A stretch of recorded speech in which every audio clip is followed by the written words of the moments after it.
My name is Maya.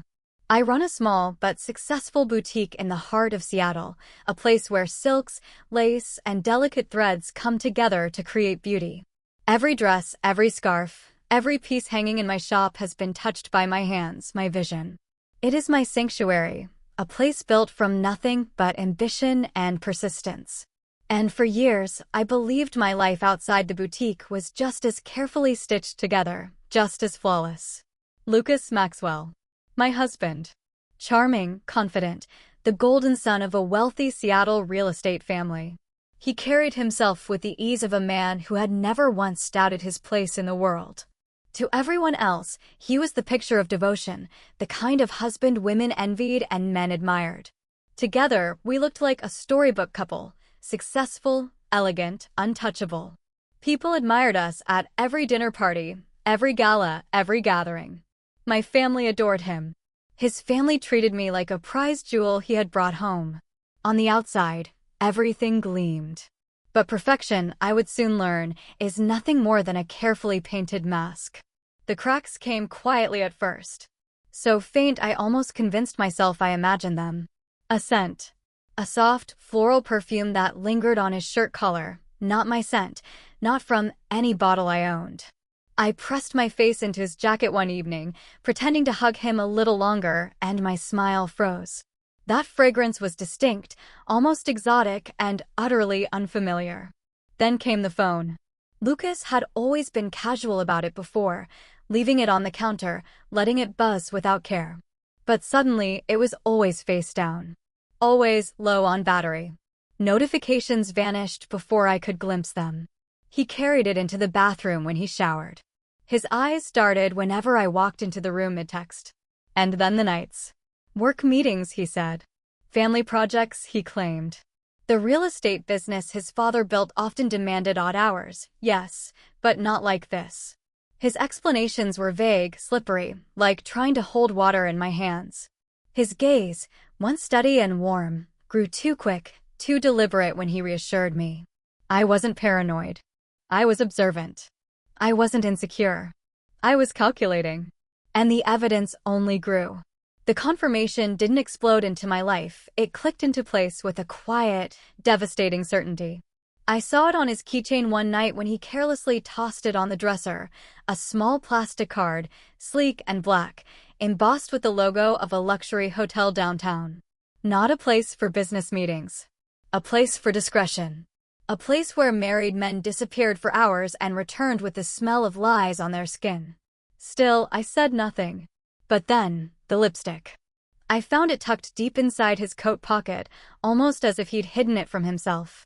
A bold, crimson shade, not one I would ever wear. I rolled the tube open with a steady hand and felt my stomach turn. It was limited edition, a color I knew from a rival boutique's new collection. And suddenly, the faceless shadow in my mind had a name. Nova Carter. His colleague. Younger, ambitious, eager to prove herself in the real estate empire Lucas's family owned. I'd seen her once or twice at events, all bright smiles and careful charm, the kind of woman who wrapped herself in opportunity like a second skin. Now I understood the perfume. Now I understood the late nights. Now I understood the way Lucas's eyes lingered on his phone like it held his salvation. The final nail was a reservation I stumbled across in his email, left open just long enough for me to glimpse it before he slammed his laptop shut. A weekend suite at that same hotel. 2 guests. Not including me. For a moment, rage burned white-hot in my chest. My pulse hammered so hard I thought it would betray me. The image of confronting him, screaming, clawing, throwing that lipstick in his face, it flashed in my mind with blinding clarity. But then, something colder took root. I saw it clearly. If I confronted him, he would deny, deflect, perhaps even turn the narrative against me. If I exposed him publicly, people would pity me, whisper behind my back, dissect my pain over cocktails and dinner tables. In the end, I would be left humiliated, a discarded wife clinging to her dignity while he moved on to his next conquest. No, that would not be my story. I would not let him write my ending. Instead, I would write his. And it would not be quick. Revenge, I realized, is not about the explosion. It is about erosion. Slow, steady, invisible at first, until the very foundation collapses and the victim doesn't know which crack to blame. I would dismantle Lucas Maxwell piece by piece. His mind, his confidence, his reputation, his love affair, his empire. I would make him question everything, his memory, his choices, even his sanity. And all the while, I would stand at his side, the perfect, supportive wife, my smile hiding the sharpened knife behind it. I remember standing before my boutique's mirror that night, the crimson lipstick in my hand. I pressed it to my lips, painted myself in his mistress's color, and smiled. Not at the reflection of betrayal, but at the reflection of transformation. Lucas thought he had chosen his game. But this was mine. And I was going to win. The morning after I discovered Lucas's betrayal, I woke with an unfamiliar calm. Not the frantic heartbreak one might expect, not the broken sobs of a wife scorned. No, what settled over me was clarity. My mind sharpened, precise, like the point of a needle sliding through fabric. If Lucas thought he could play me for a fool, then he had underestimated me. And underestimation, I knew, was the deadliest mistake. I didn't need to scream. I didn't need to confront. All I needed was patience and the art of subtlety. The first step was simple. I began with his memory. Lucas had always been proud of his sharp mind, his ability to juggle contracts, meetings, and family politics with ease. He saw himself as precise, reliable, the golden heir to his father's empire. That was the pillar I would target first. It began small. A pair of car keys. He always left them on the entryway table. Always. It was his ritual. One night, after he fell asleep beside me, I slipped out of bed, retrieved them, and tucked them deep into the pocket of his gym bag. The next morning, when he reached for the keys, they were gone. I watched him grow frantic, pacing the house, patting down every surface, his voice rising in confusion. Finally, I suggested gently, "Did you check your gym bag, love?" The relief that washed over his face when he found them was almost comical. He laughed it off, muttered something about stress, kissed my cheek, and hurried out the door. But I saw it, that flicker in his eyes. That question, how could I have been so careless? One seed planted. Next came his wallet. A small, leather fold he guarded almost as carefully as his phone. He always placed it on his dresser at night. One evening, I slipped it into the refrigerator, behind the milk carton. The following morning, his panic returned. Drawers yanked open, cushions overturned, shoes shaken out. I pretended to be searching too, calling out in mock frustration until I opened the fridge and found it. "Lucas," I teased gently, holding it up with a laugh, "you're seriously overworked. Who puts their wallet in the fridge?" His face flushed with embarrassment. He insisted he hadn't done it, but even as the words left his mouth, doubt gnawed at him. Had he? Could he have? Another seed. From there, I escalated carefully. Business documents that vanished from his briefcase only to reappear in the study drawer. Pens and watches that moved themselves across the house. His laptop charger switched with a broken one. Each time, I played the role of the helpful, sympathetic wife. "Are you sure you didn't put it there, darling? Maybe you're just distracted lately. You've been so busy." The way his shoulders sagged, the way his lips pressed thin with frustration, I savored it. He was beginning to doubt himself. But it wasn't enough for Lucas to suffer these private humiliations. I wanted others to see the cracks too. So, when we attended a dinner with friends, I let slip a gentle comment over dessert. "Lucas has been so forgetful lately," I said with a laugh, resting my hand lovingly on his arm. "Yesterday, he left his wallet in the fridge. I swear, he's working too hard." Everyone chuckled. Lucas smiled weakly, but his jaw tightened. To them, it was a harmless anecdote. To him, it was exposure. A tiny bruise to his flawless image. And I knew bruises, when pressed, become wounds. Soon, I noticed subtle changes in him. He triple-checked his pockets before leaving the house. He wrote notes to himself on scraps of paper. He muttered reminders under his breath, as if afraid his memory would betray him again. Exactly as I intended. But what thrilled me most wasn't his growing paranoia, it was his trust in me. Every time something went wrong, Every time he stumbled, he turned to me with those pleading eyes, grateful for my patience. "I don't know what's wrong with me, Maya," he whispered one night after misplacing his watch. "I feel like I'm losing it." I stroked his hair, hiding my smirk in the darkness. "You're just tired, love. Everyone makes mistakes. You'll be fine." The irony was intoxicating. He clung to me as his anchor, not realizing I was the one dragging him into the storm.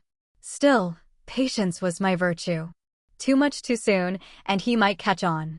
I had to keep the balance, just enough chaos to unnerve him, just enough stability to keep him blind. That night, as he slept beside me, I stared at the ceiling and planned the next layer.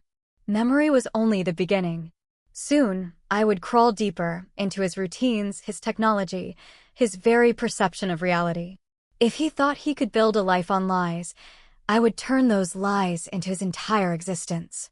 And when he could no longer trust his own mind, when even his reflection seemed foreign to him, he would look at me, his perfect, patient wife, and beg for salvation. Salvation I would never give. By the time Lucas began checking his pockets 3 times before leaving the house, I knew I had him where I wanted. His confidence was chipped, his certainty dulled. But seeds of doubt alone weren't enough. I wanted vines creeping, wrapping, suffocating every corner of his life. So I moved from the tangible to the intangible, from misplaced objects to the invisible hand of technology. It started with something deceptively small, his alarm. Lucas's phone had always woken him with a sharp, insistent tone. He prided himself on punctuality, on never missing an appointment. All it took was a quiet moment, late at night, to change his alarm to a faint chime pitched just high enough to be nearly inaudible under the hum of the heater. The first morning, he slept through it. By the time he jolted awake, his meeting was already starting downtown. I watched the panic ripple through him, the way his hands shook as he scrambled into his clothes. He cursed traffic, cursed his phone, cursed himself. "Maybe it didn't go off," I suggested softly, sipping my coffee. He checked the settings, swore it was right. That flicker of confusion returned. The second morning, it happened again. And the third. By then, his punctuality, his pride had crumbled. He left the house earlier than necessary, eyes darting between clocks, hands clenched tight around his steering wheel. He was unraveling, one late meeting at a time.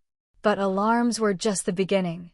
Our home, like so many in Seattle's wealthy neighborhoods, was outfitted with smart technology, lights, locks, thermostats, even speakers. Lucas liked to brag about how seamless it was.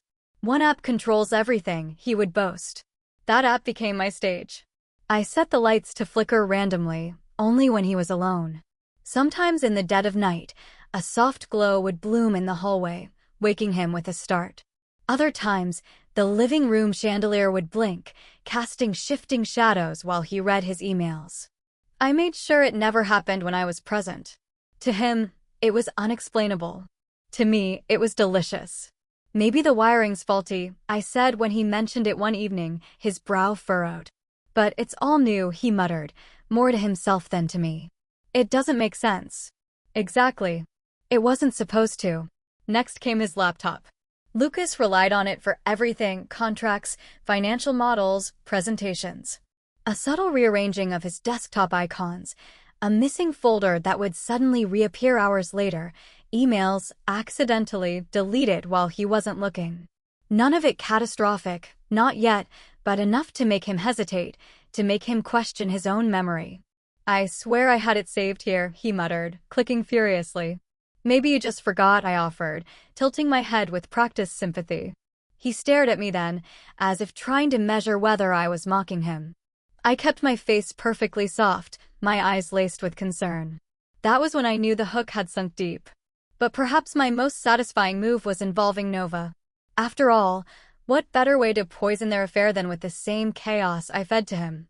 I found her work number easily enough, slipping it into a burner phone I'd purchased with cash. Anonymous calls at odd hours, silence on the line, just long enough to unsettle. Cryptic text messages: "He's lying to you. He's not faithful to anyone. Watch him closely." At the same time, I tampered with Lucas's calendar.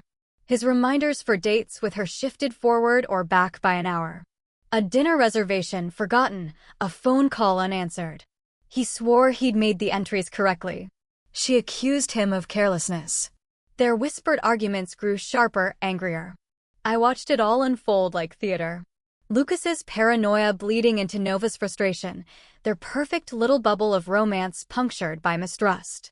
One night, I listened from the kitchen as his voice rose in the living room. "I'm not crazy, Nova." I set that reminder, I swear I did. "You expect me to believe your phone just deleted it," she shot back. He swore, she hissed, and the door slammed so hard the frame rattled. I smiled as I stirred my tea. But still, I wasn't finished.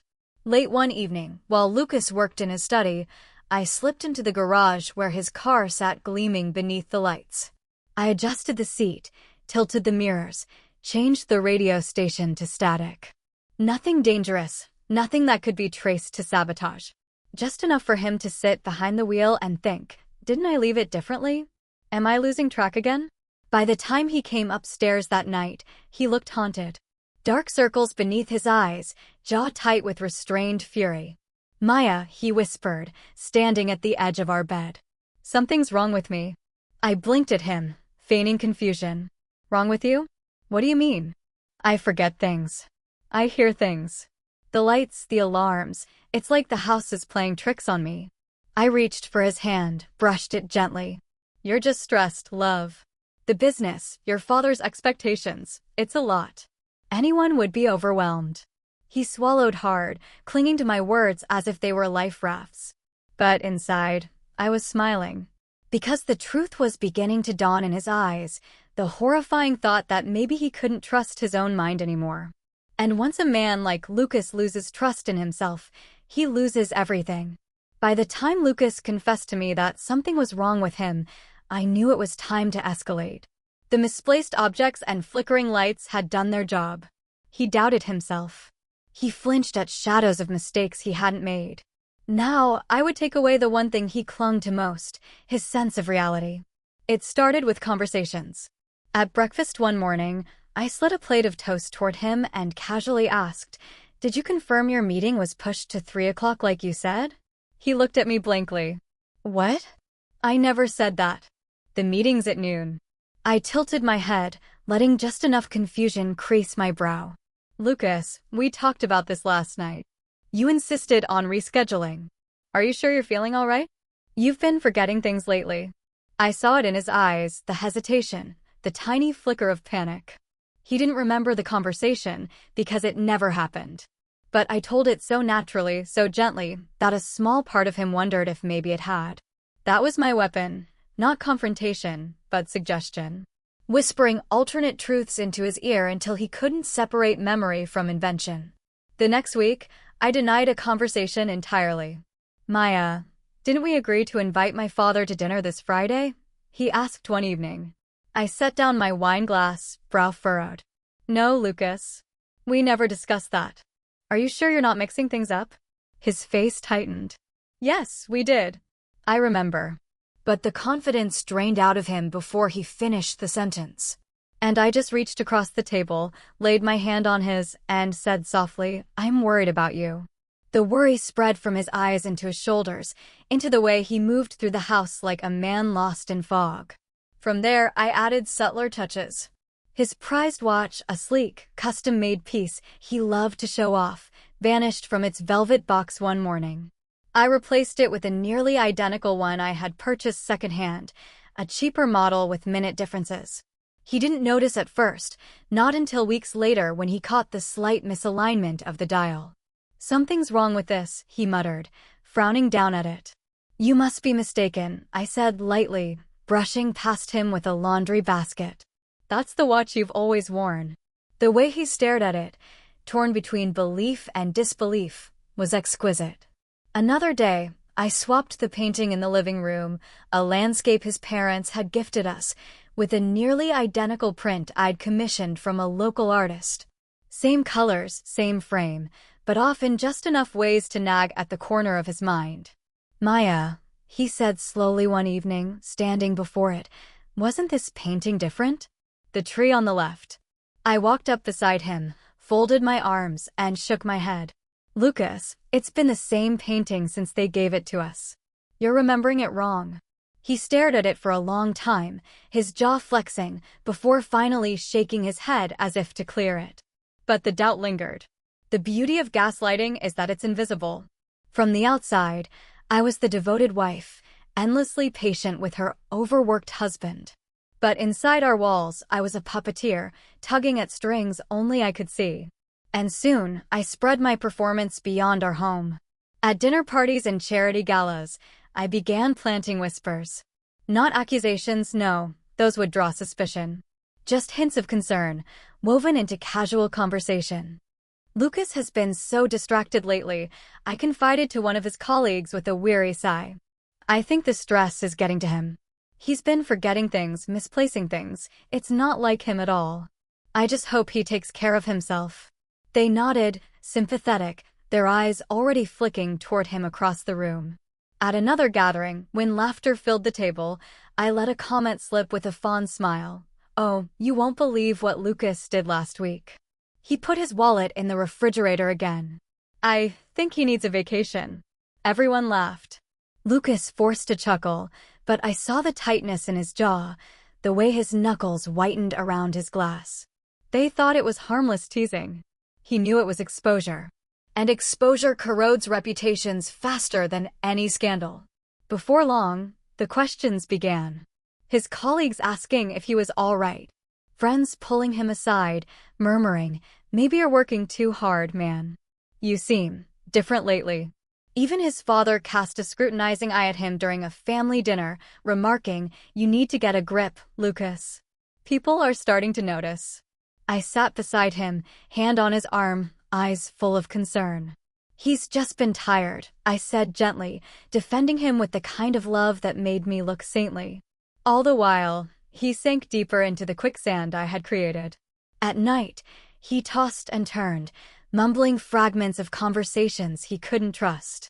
During the day, he checked and rechecked documents, passwords, files, second-guessing everything he touched.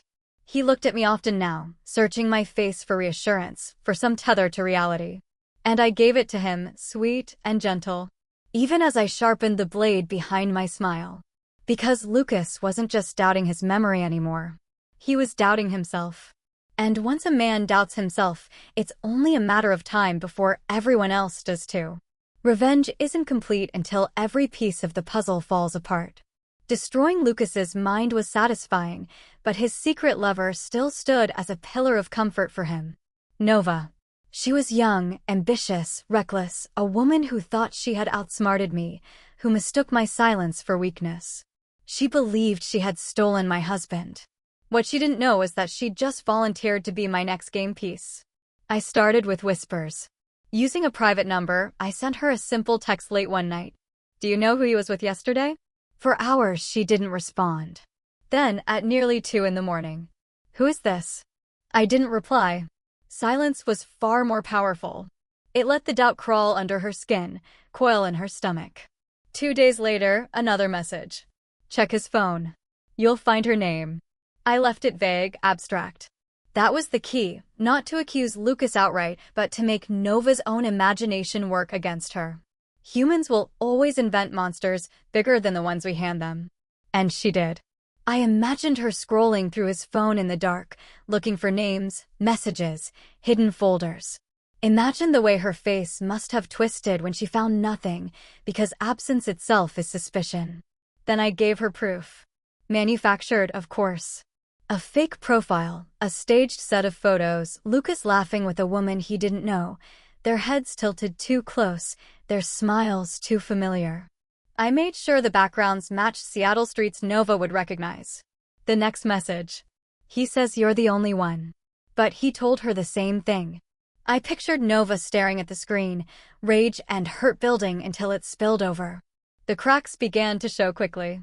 One evening, Lucas came home later than usual, his tie askew, his face pale. I greeted him warmly, like the dutiful wife I pretended to be, and waited until he disappeared into his office to make the call. Through the thin wall, I heard his muffled voice rise. Nova, calm down. What are you talking about? No, there is no one else. Why would you even think that? Her voice was shrill enough to bleed through the receiver, broken words of accusation.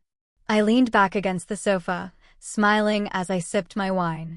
The beauty of turning Nova against him was that I didn't need her to believe me completely. All I needed was to plant a sliver of uncertainty in her heart. Love cannot survive when poisoned by doubt. Over the next weeks, I fed that doubt like a starving beast.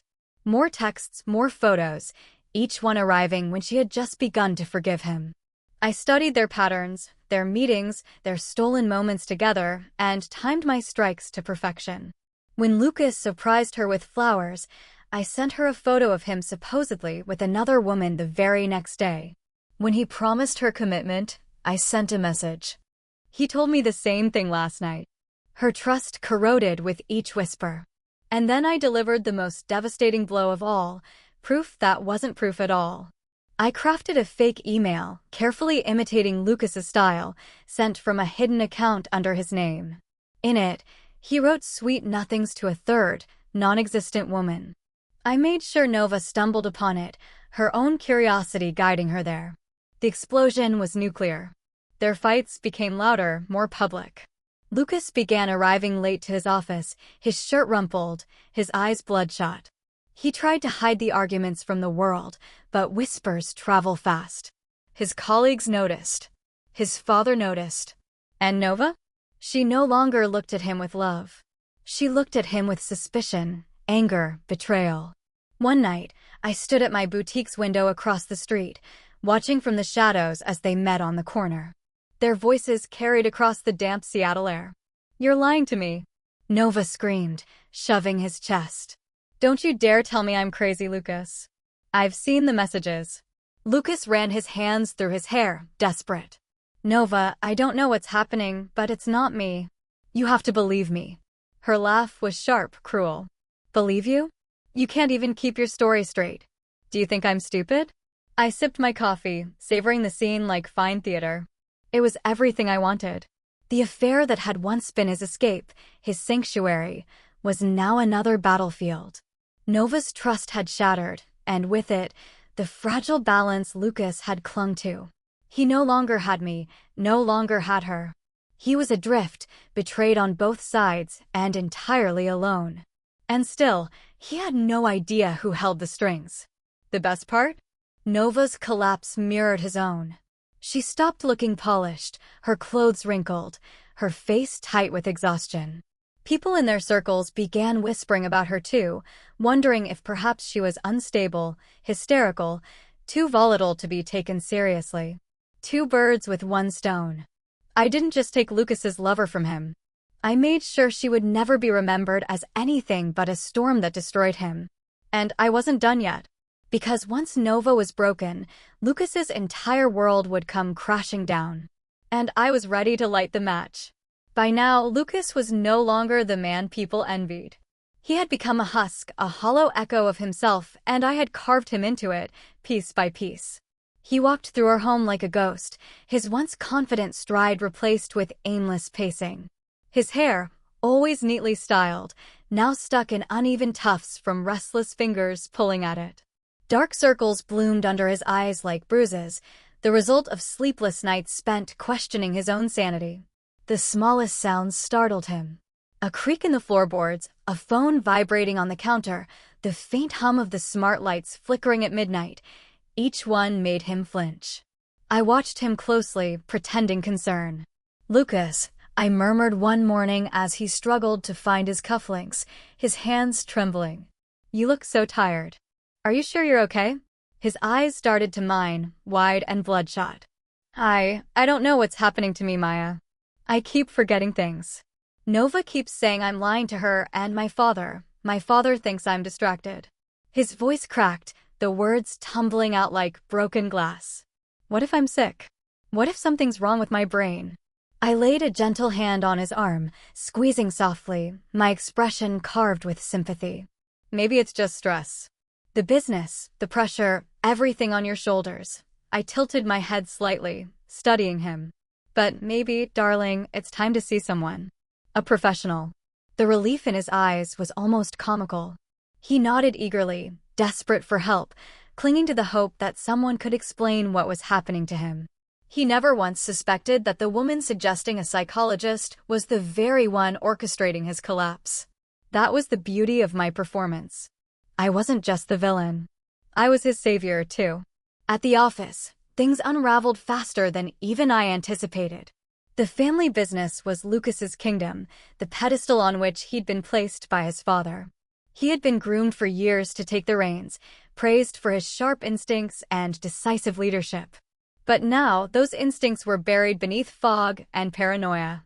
Important deals slipped through his fingers. He mixed up dates, confused client names, forgot entire conversations. Documents went missing from his desk, placed there by me, of course, only to reappear in bizarre locations like the janitor's closet or under his car seat. His assistants whispered when they thought he wasn't listening. Board members exchanged uneasy glances during meetings. Even his father, the man who had always looked at him with pride, now regarded him with suspicion. I knew this because I was there at charity events, at dinners, at fundraisers. I watched his father pull him aside, his tone low and sharp, his disappointment bleeding through. I watched Lucas shrink under that gaze, fumbling excuses, his palms slick with sweat. The once golden sun was crumbling, and everyone saw it. At home, the paranoia deepened. Lucas began checking the locks obsessively, sometimes 5, 6, 7 times in a row before bed. He woke up in the middle of the night drenched in sweat, convinced he'd heard voices.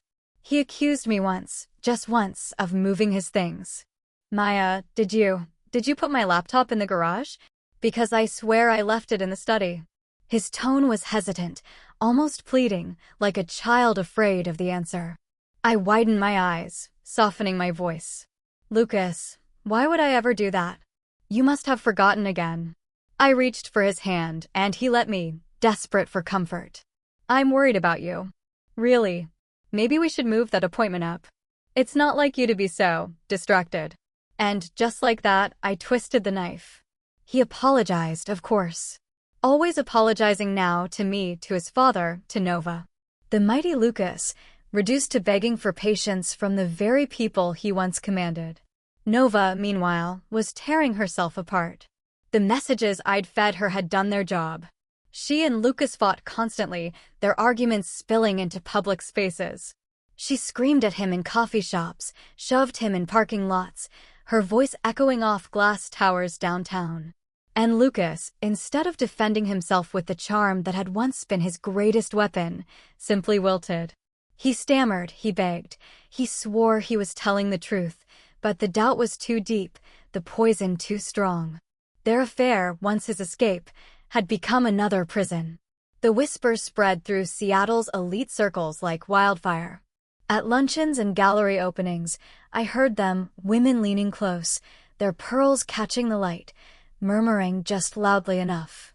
Lucas doesn't look well. Such a shame. His father must be furious. And his wife, poor Maya. She's been so strong through it all. I'd lower my eyes, modest and sorrowful, accepting their sympathy like blessings. Inside, my satisfaction burned like a secret flame. Because Lucas wasn't just losing his grip on reality. He was losing his reputation, his respect, his power. He was becoming invisible. A ghost of a man everyone once envied. The climax of his unraveling came one evening at a dinner with his family. The long oak table stretched between us, candles flickering, silver gleaming. Conversation flowed until it reached him. Lucas, his father said sharply. What happened with the Walker deal? They've pulled out. Do you have any idea the damage this causes? Lucas froze, fork clattering onto his plate. His lips moved, but no words came out. He glanced at me, his eyes frantic, searching for rescue. I tilted my head sympathetically, my hand brushing his under the table. You've been under so much strain, darling, I murmured, loud enough for everyone to hear. Maybe it just slipped your mind. The silence that followed was devastating. His father's jaw clenched, his uncles exchanged grim looks, and Lucas, my once powerful husband, sat slumped in his chair, humiliated, diminished, nothing more than a flickering shadow of who he used to be. And in that moment, I knew. He was ready. ready for the final stage of my revenge. The stage where I wouldn't just haunt him. I would ruin him. Completely. Seattle's skyline glowed under a slate-gray sky the morning of the board meeting. To the city, it was just another Thursday. But for Lucas, this was the day everything would shatter. I had been preparing for weeks, weaving threads so delicate, so intricate, that by the time the tapestry was unveiled, Lucas wouldn't even realize I was the artist. The family boardroom was sacred ground, an expanse of glass and steel perched high above the city, where Lucas's father and uncles had conducted their empire for decades. The conference table gleamed like polished obsidian, and the walls were lined with panoramic windows that made men feel powerful simply by sitting inside. For Lucas, this meeting was supposed to be his coronation. The day he proved himself worthy to inherit the empire. But I had ensured it would be his funeral.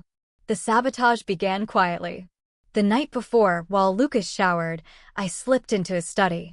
His presentation files glowed on the laptop screen, neat and orderly. He had rehearsed them endlessly, desperate to prove his worth. I admired his effort before corrupting it, replacing critical figures with incorrect ones, deleting key slides, subtly rearranging charts so they no longer made sense. It wasn't enough to be obvious. It needed to look like his incompetence. When I was finished, I closed the laptop gently, as though tucking in a child for the night. The next morning, I kissed him goodbye like a loving wife, straightening his tie, running my fingers across his collar. His eyes were wide, anxious, like a man walking into battle without armor. "You'll do fine," I whispered, brushing his cheek. He swallowed hard and nodded. He believed me. And I followed him downtown. Not into the boardroom, of course. No, I took a seat across the street in a quiet cafe, my laptop open, a latte cooling at my elbow. From there, I could see the tower, its windows reflecting the cold sky. My stage. My theater. Inside, Lucas began his presentation. At first, his voice carried confidence, practiced smoothness. But soon, cracks appeared. "Here, you'll see the projected growth over the next quarter." He clicked the slide, only to freeze. The numbers were wrong, so very wrong. His father frowned, his uncles shifted in their seats. Lucas stammered, trying to explain, flipping to the next slide. It was worse. A graph missing entire segments. A chart mislabeled, rendering it meaningless. He glanced at the audience, sweat beading on his forehead. I don't understand. These were correct yesterday. Lucas, his father, interrupted, his voice sharp as a blade. "Are you telling us you came to the most critical meeting of the year unprepared?" "No, he flipped again, faster now, his panic palpable. The room watched in silence as he unraveled. His collar dampened with sweat, his tie sat askew, his hands trembled visibly. The golden air was collapsing under their gaze. And that's when the final act arrived. Nova. She burst through the double doors like a storm, her heels striking the floor like gunfire. Her face was red, her eyes blazing, a stack of papers clenched in her fist. "You think you can humiliate me, Lucas?" she screamed, her voice cracking against the boardroom walls. "You think I wouldn't find out?" Gasps erupted around the table. His father's jaw dropped, his uncles leaned forward, stunned. Lucas's voice broke. "Nova, not now, please." But Nova wasn't here to listen. She was here to detonate. She hurled the papers across the table, the fake email chain I had crafted, the supposed confession where Lucas called her a distraction, a pawn, a mistake. Her voice trembled with fury. "You told me I was the only one, and all along you were laughing at me? Sleeping with others, mocking me behind my back." "No." Lucas's cry was desperate, pathetic. "That's not true. I never." "Liar." Nova's voice cracked like thunder. The boardroom dissolved into chaos. His father slammed a fist on the table, demanding silence. The uncles muttered darkly. Lucas stood frozen, his presentation forgotten, his credibility annihilated. In one brutal stroke, his career, his reputation, and his personal life imploded in front of the people whose approval defined him. Across the street, I watched it unfold, unseen but omnipresent. I didn't need to hear the words. The body language told me everything. Lucas's shoulders hunched, his father's glare, Nova's trembling fury, the uncle's cold disgust. It was perfect. By the time security escorted Nova out, the damage was irreversible. The meeting ended in silence, the Empire rejecting its heir. Lucas stumbled from the building an hour later, his suit disheveled, his eyes hollow. He clutched his briefcase like a drowning man clinging to driftwood. I was waiting. Not openly, no, I lingered across the street, blending with the crowd. And when his gaze lifted, when his broken eyes finally found me, I let my mask slip. For the first time, I allowed him to see me as I truly was. A slow, deliberate smile curved my lips. Cold. Triumphant. Unforgiving. His breath hitched, his body stiffened. And in that instant, I knew he understood. It wasn't stress. It wasn't bad luck. It wasn't a breakdown. It was me. Every misplaced file. Every forgotten conversation. Every whisper in Nova's ear. Every thread that unraveled his life. It had all been mine.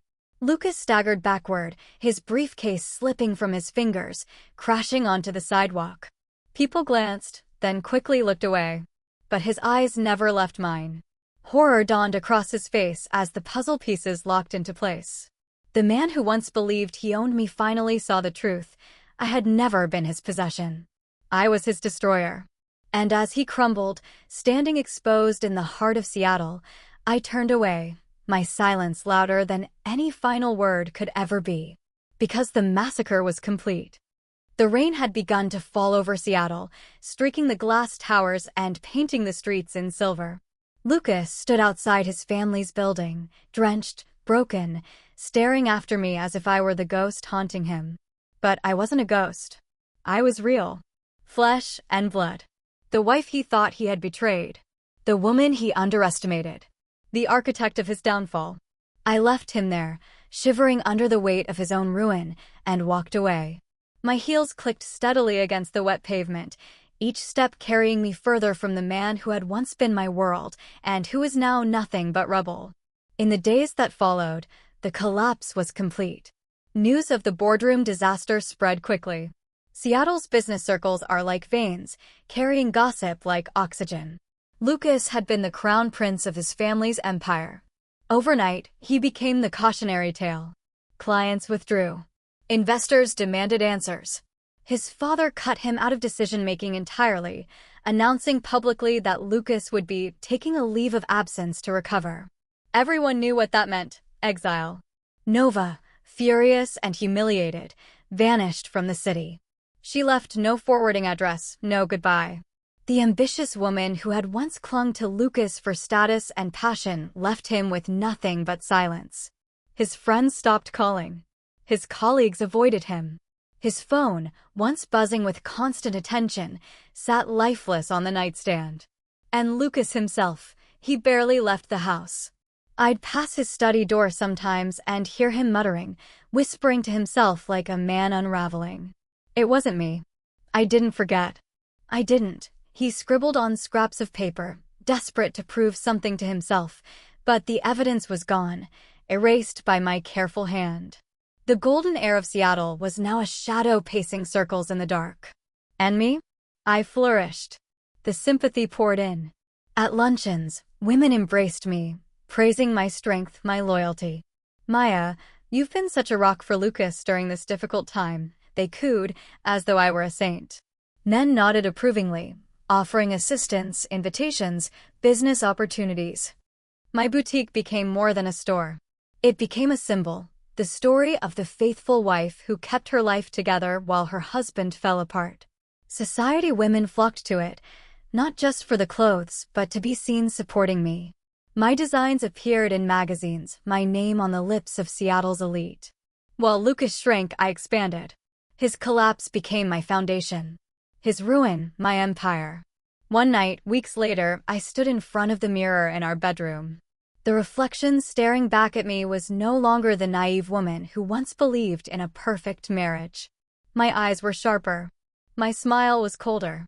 My beauty carried a new weight, the kind forged by fire. Behind me, I heard Lucas shuffle into the doorway. He was thinner now, his face hollow, his shoulders hunched. His once perfect suits hung loose on his frame. His eyes, bloodshot and wild, met mine in the mirror. "Maya," he whispered, his voice trembling. "It was you, wasn't it?" I didn't turn. I simply met his reflection with my own. His breathing quickened, his hands gripping the doorframe. All of it, the files, the phone, the lights, the Nova, his voice cracked. "You did this to me." For a long moment, I said nothing.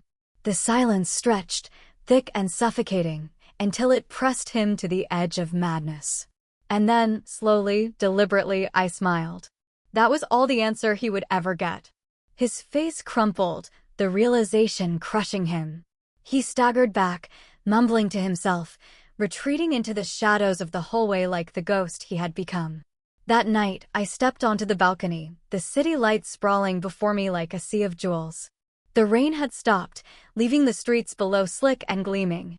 Seattle was mine now. Not the city itself, but its perception, its whispers, its judgments. I had mastered the art of masks, of illusions, of carefully constructed lies.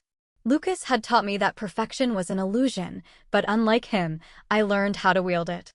People thought I was the loyal wife standing by her troubled husband. They pitied me, admired me, even idolized me. None of them would ever suspect the truth. That I wasn't his victim. I was his executioner. I closed my eyes, breathing in the cool night air, savoring the taste of victory. Lucas had betrayed me, humiliated me, tried to replace me. He thought he was the one in control, the one pulling the strings. But he never understood the depth of my silence. Silence isn't weakness. It's patience. It's strategy. It's the storm that gathers quietly until the sky itself shatters. And when the storm came, it didn't just wash him away. It crowned me. So now, when I walk into a room, I no longer see the woman I used to be. I see the woman who destroyed a man without ever raising her voice. The woman who turned whispers into weapons, who built an empire out of ashes. The woman who will never again be underestimated. Seattle remembers Lucas as the golden heir who lost everything. But they will remember me as Maya, the woman who took it all. And that, to me, is the sweetest revenge.